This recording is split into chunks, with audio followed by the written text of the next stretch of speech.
Hey, thank you, Sajna, for your kind introduction. Oh, good. Now I can read it. Thank you for your hospitality and warm welcome. This is my 14th speech in a fortnight in India. So bear with me if I'm a little low on energy. I'm only kidding. How can one be low on energy in Mumbai, the maximum city, right? Every time I visit India, I try to visit Mumbai just to recharge my batteries. Eaters either do that or drink a 5-hour energy shot. How many of you heard of 5-hour energy? Any of you? Good. So my theory is that the Indian-American entrepreneur Manoj Bhargava, who founded 5-hour energy, was inspired by Mumbai's hustle and bustle. All joking aside, I firmly believe that Mumbai has been and continues to be the fountain of India's entrepreneurship. It's a truly inspiring city. It is wonderful to be back in the magical place. I'm also truly delighted to be here with all of you, budding entrepreneur, today to deliver this keynote address, in which I will share my thoughts on the importance of entrepreneurship and the US-India relationship and talk about my own experience and learning as an entrepreneur. Before I do so, however, I want to thank American Bazaar for inviting me to give this address and for hosting the US-India Startup Forum series in a different Indian cities. It is a great endeavor on your part to connect US investors and Indian startups. Here's why this connection is so important to the future of both of these great nations. India is one of the youngest countries in the world. More than half of the nation's population is below the age of 25. The economic reform launched more than a quarter century ago has unleashed a wild spirit of entrepreneurship in this nation. There is no other example for that than this room, young and restless. You are the future of India, the future of this nation, and the heart and the soul of India and the world. The United States is the one country where there is no drought for capital. You have a great idea and you have a passion for executing it. You are almost certain to find someone to back you in the United States. The American capitalist ability to spark and nurture ideas and talent is legendary. The investors in this room symbolize that. I'm convinced that this endeavor, the US-India Startup Forum, is an excellent platform to connect the US investors and the Indian startup.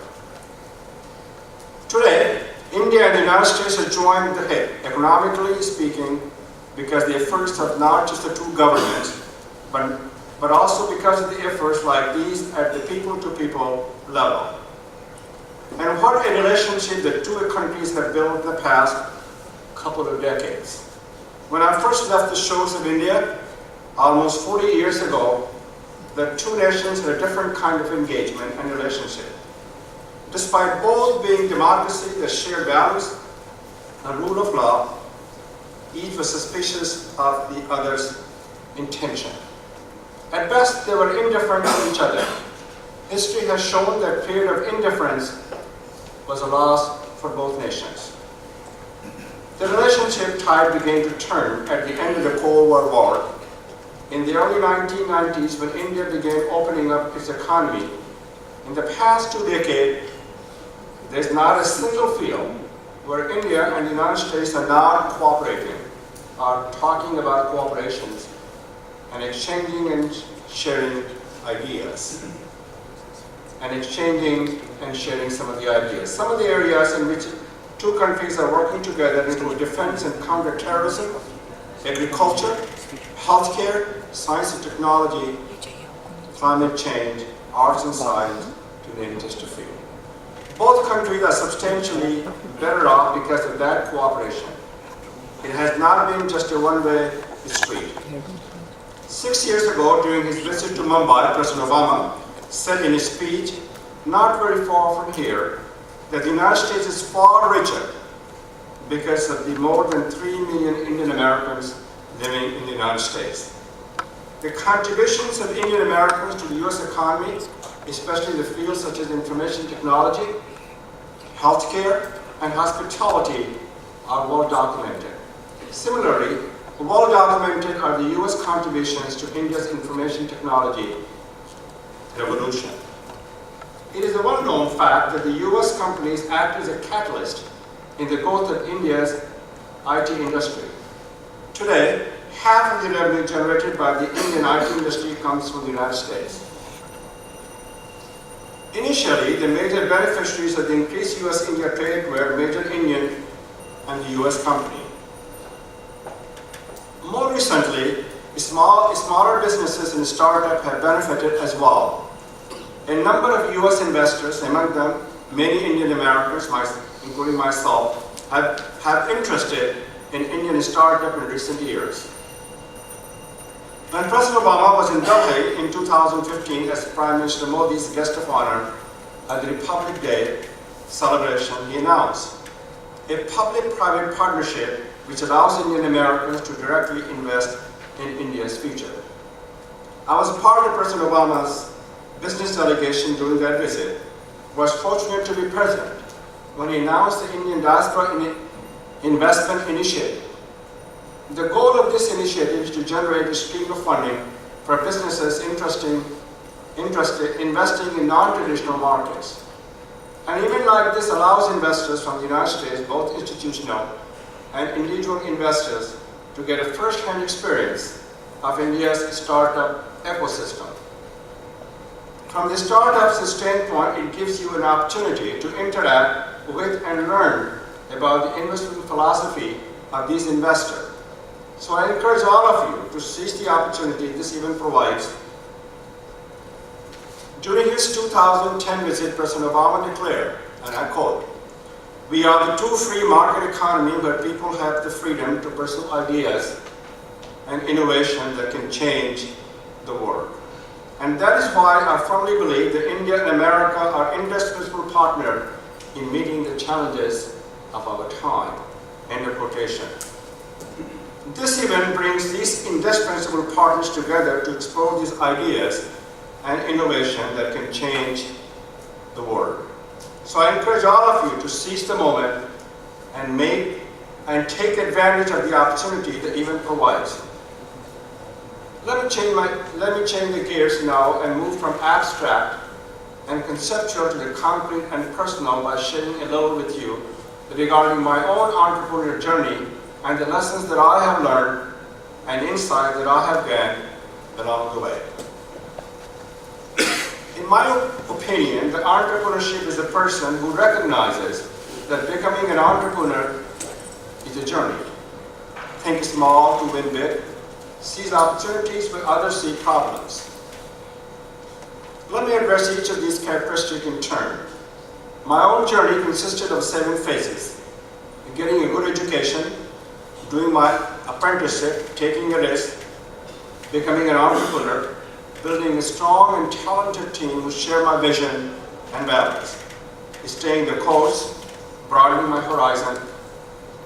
I got a bachelor's and master's degree from University of Colorado that gave me the knowledge that I needed to go into business. When I graduated with my advanced degree, I was not prepared to go directly to owning a business. That is because I did not know how business operated. I had no real exposure to business prior to starting college. I knew I needed experience before launching my own venture. So I worked with the 2 major information technology companies in the Washington, D.C. area for about a decade to learn the ropes and the ins and outs of doing business with the government of the United States.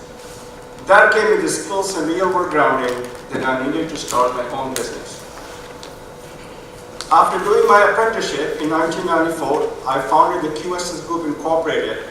Within 13 years, along with my management team, we took that from one workforce, myself, to more than 3,000 employees and approximately $300 million in revenue.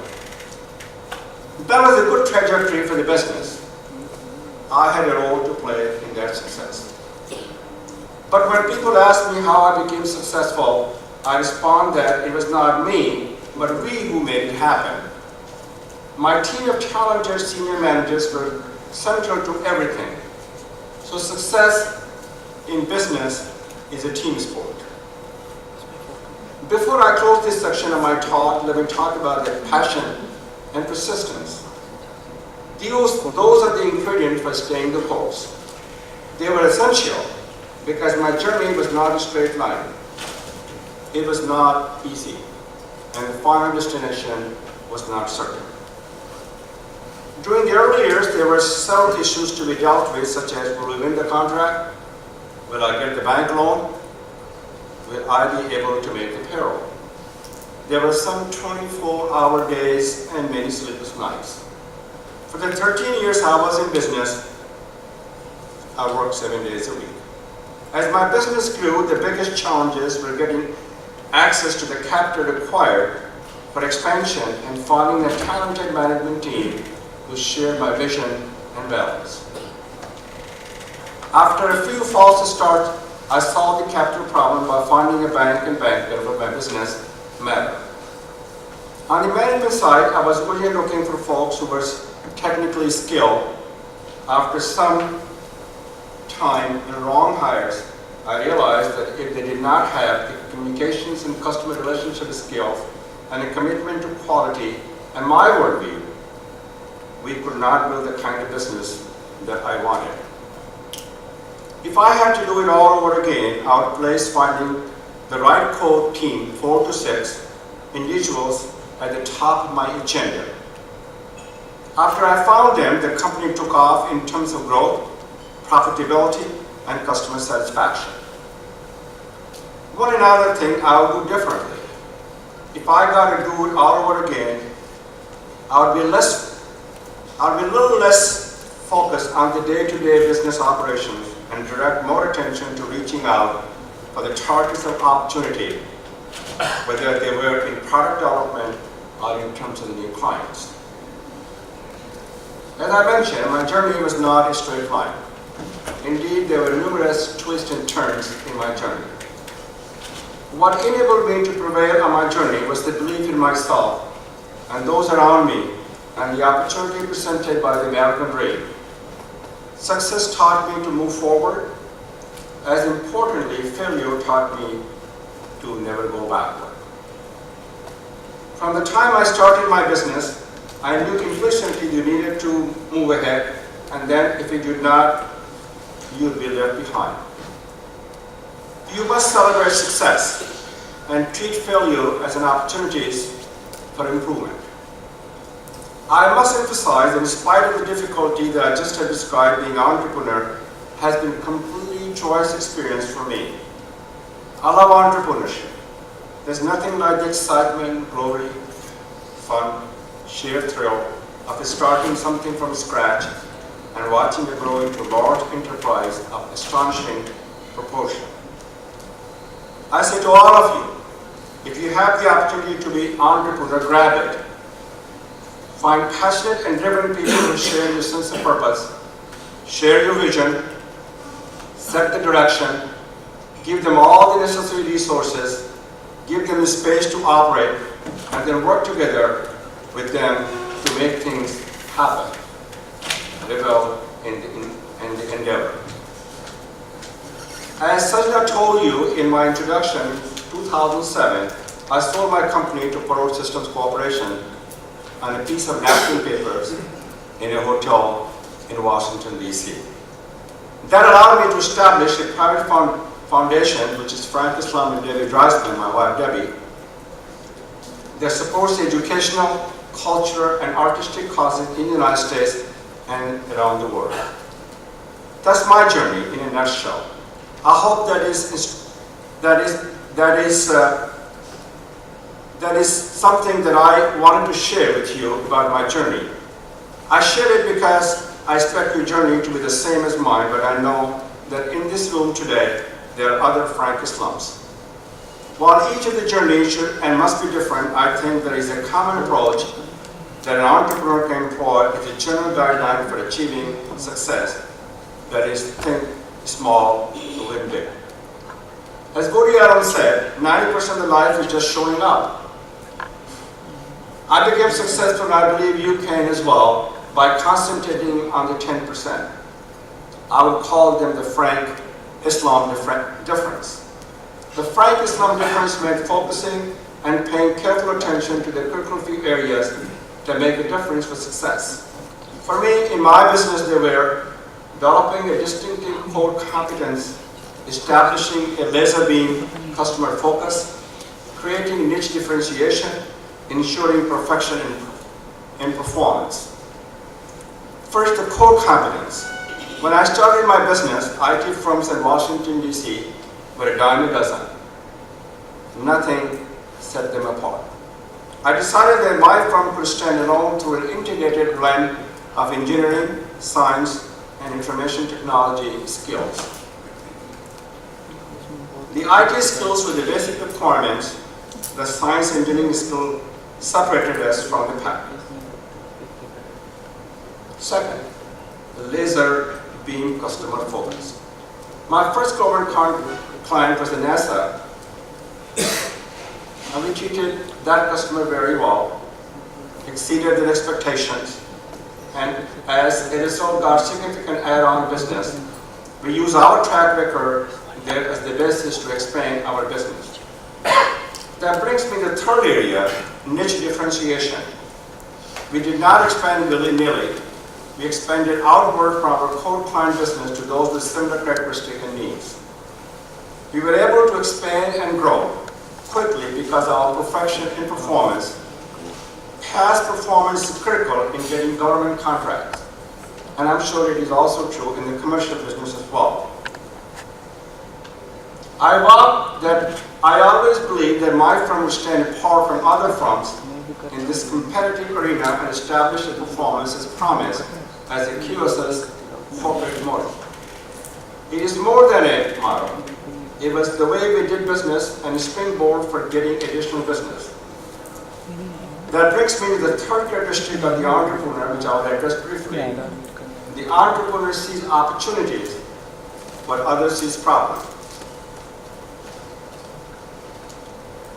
Some people refer to that as a vision.